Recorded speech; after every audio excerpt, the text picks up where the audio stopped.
Hi, it's Sarah here from Thriving Solo, and today we're going to look at your local SEO toolkit. Now, we've already looked in some depth at part of this before, but we're going to cover all the bits of it here, and then you can link back to what we've already covered, and I'll have some more videos coming up to drill down a bit deeper into other parts of it. But this is an overview. This is, if you like, your starter set. If most of your clients come from within a short journey of your clinic, which very much was the case for me, then local search matters more than just about any other type of marketing that you might do. Apart from word of mouth was the case for me. I'm not saying it will be for you, but like I say, if your clients are coming from quite short journeys away, then that local SEO is really key to clients finding you in the first place. You can be brilliant at patient care, but still be invisible on Google. So it's good to be able to see how local search helps that. So today you're going to get, as I say, just a small roundup of what local SEO tools you want in your starter set. You could dive deeper, and there are some paid tools out there, but if I'm honest, I don't think for the sort of business that we run, that's really a good investment, a good return on your investment. So this is for people that are running their own solo practice clinic. It could be any kind of healthcare. I was an acupuncturist. You could be a massage therapist, chiropractor, anything along those sorts of lines. This set of tools is for you. And like I say, it's a starter set only. But you're wanting tools that make the work clearer, not more complicated. You don't want to be tracking everything that there is on local SEO. You just want the key things. We've got, the rest of the job to do. There's way too much for us to do as a solo healthcare provider without adding more to it. So let's just keep this to the minimum viable. Just if you're not that familiar with it, local SEO means showing up when someone searches things like acupuncturist near me or sports massage Scarborough, for instance. And the main local surfaces, the places where people will find you, are primarily Google Business Profile. That is by far the biggest out there. And that gives you map listing as well. And local search results on Google, which are often tied to the map. Your website pages, service pages, location pages, contact page, those are the next lot of local surfaces that they're going to find you on, but also that Google are going to find you on. So those website pages are key not just for your clients, but also for Google finding you and linking you up. And then there are review sites, other review sites besides Google Business Profile. And we'll just speak briefly about those. They're not the biggest area that you need to concern yourself with. So the core set, sort of where we're starting first, are things like Google Business Profile. Now, we've already covered this in some depth, and I'll link to that video and blog post here. But in case you've not seen it, or as a reminder, use this as your front window. It means that you can show up on local results and in Google Maps, and it means that people have got a way of finding you when they search for whatever service you're providing. Set up and verify your profile.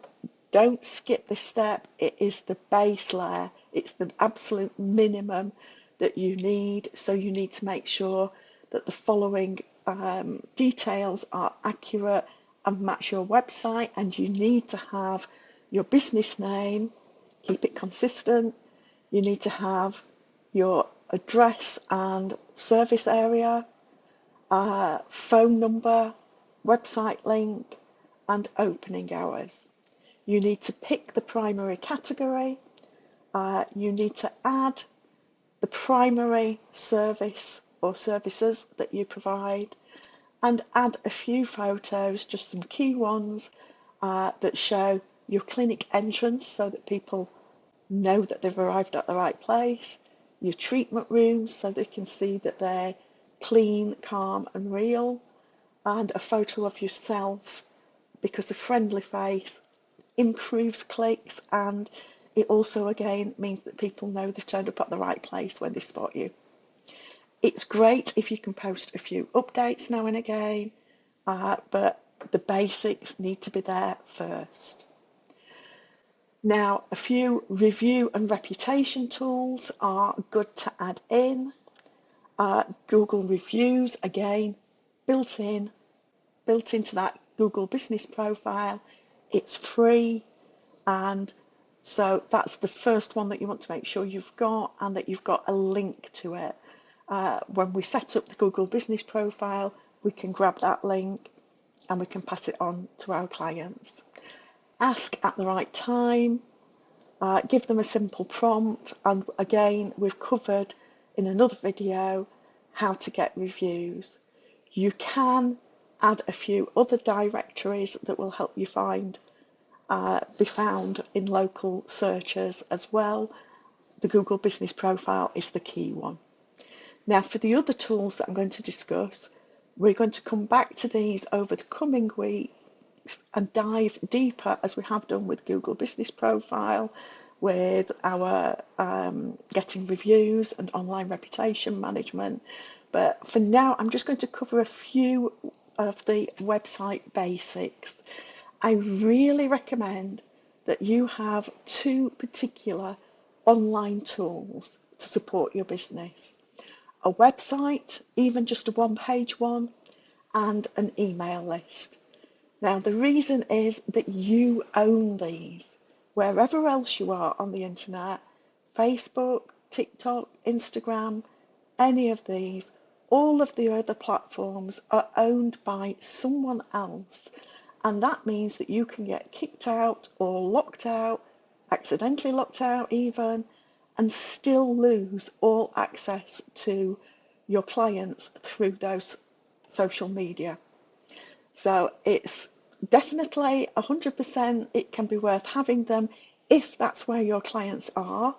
If it's not where your clients are, please don't waste time thinking that you have to have them. It's pointless. You want to be wherever your clients are. But if they hang out there, yes, please set them up, but not at the expense of your own website and email list, because that's what you can control. So the website basics, there's a few quick checks that we can do with free tools. Your website is where Google is going to confirm that you're a real practice, and it's hopefully where clients come to book. So you don't need a fancy site, but you do need a site that loads, that reads well on a phone, and that gives Google some clear pages to index.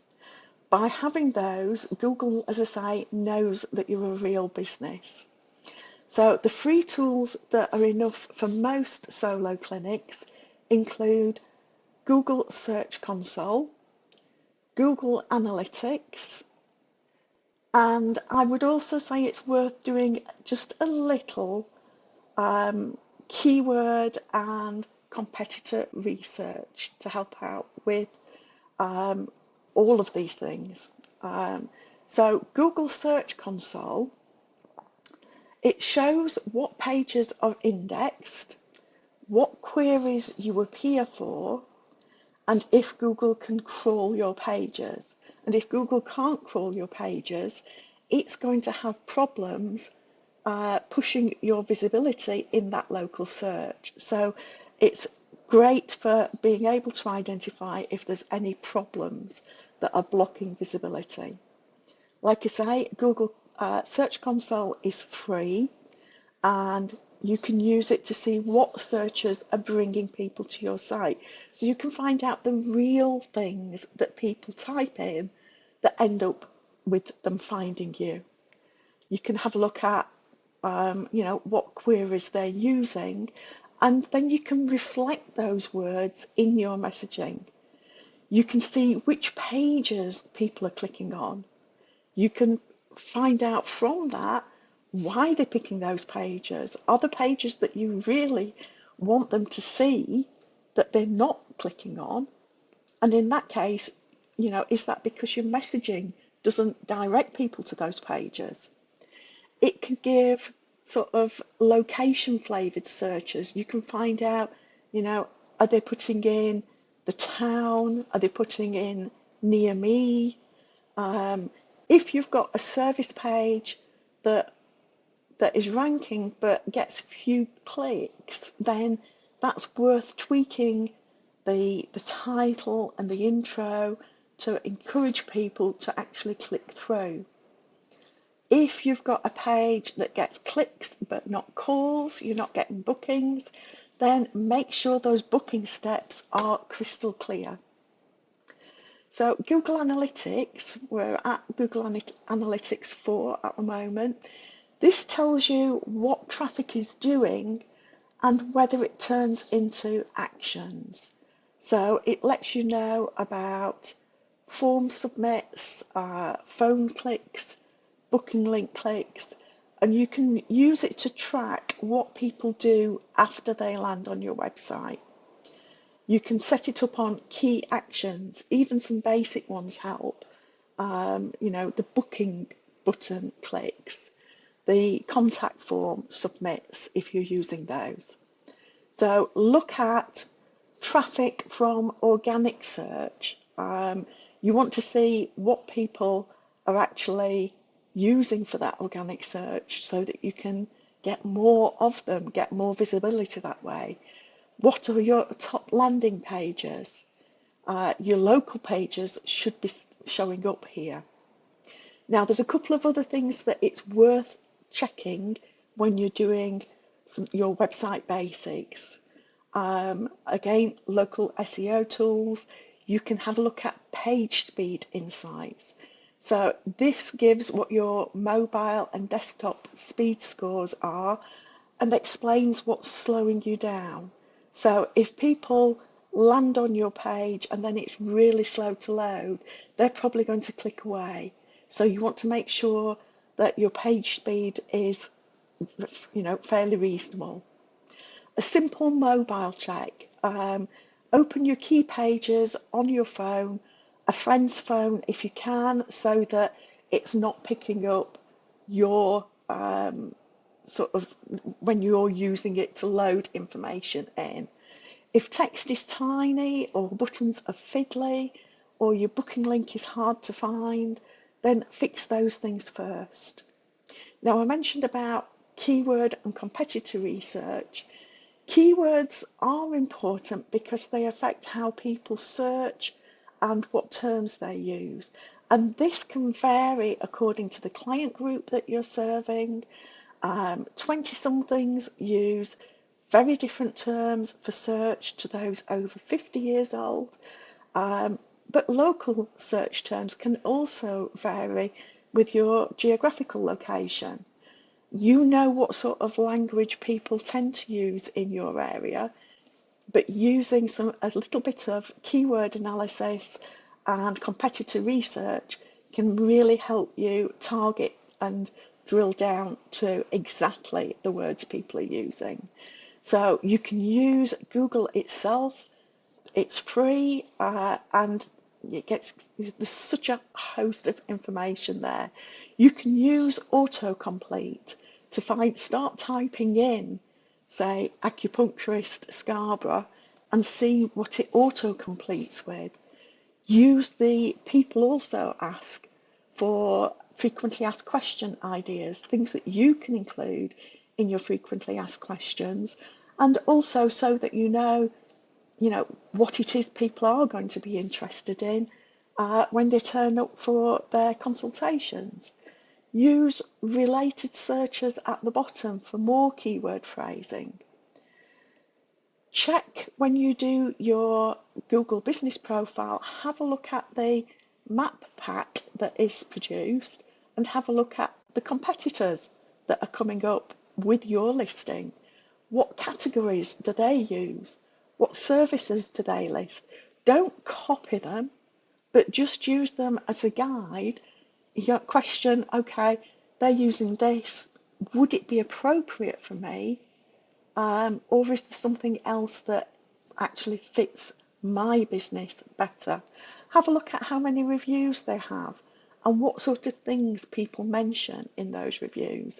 That again can help you a bit with giving prompts to people for what they might want to talk about if they leave you a review. And also, sort of a last one, have a look at your own intake forms for keywords. Pull wording from their reason for visit or their goals for the treatment or how did you hear about us, reflecting actual language that your clients use, on both sort of your website, page headings, frequently asked questions, any of that sort of thing really helps to sort of create a good bond with your clients before they even meet you. For example, if clients actually say, suffering from a tight jaw from stress, then your page might mention jaw tension and TMJ. So it just helps improve clarity and can help rankings.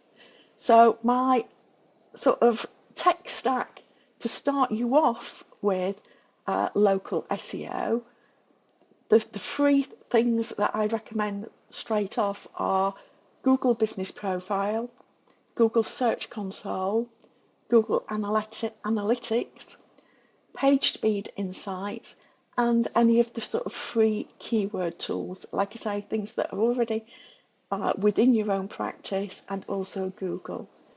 If you wanted to extend it later on, you could have a look at paid tools, various keyword tools, things like Bright Local or White Spark, but I'll be honest, I don't think it's worth it to us as solo health clinics. So just start with the starter kit, pick one tool per job, not 3 tools that all do the same thing. And like I say, just get started. If you've not started already, get started this week. Have a look at your local SEO. And as I say, we'll dive deeper into a few of these things in future sessions. But for now, thanks for stopping by, and I'll speak to you again soon.